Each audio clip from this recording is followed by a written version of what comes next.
का जरिया नहीं है, दुनिया के तमाम इंसानों के लिए रहनुमाई का, गुड गाइडेंस का जरिया है। दुनिया के तमाम इंसान इस किताब के मुहताज हैं।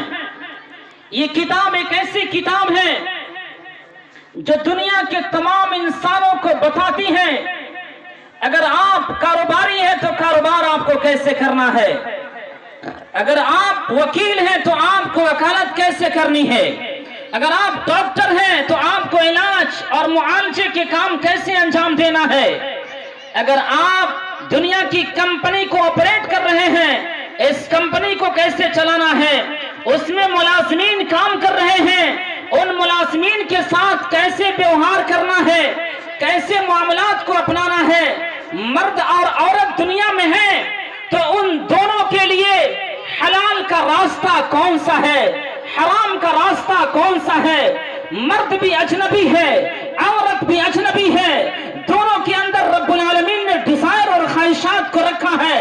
अगर ये अपनी ख्वाहिशात को पूरी करेंगे, कैसे पूरी करेंगे,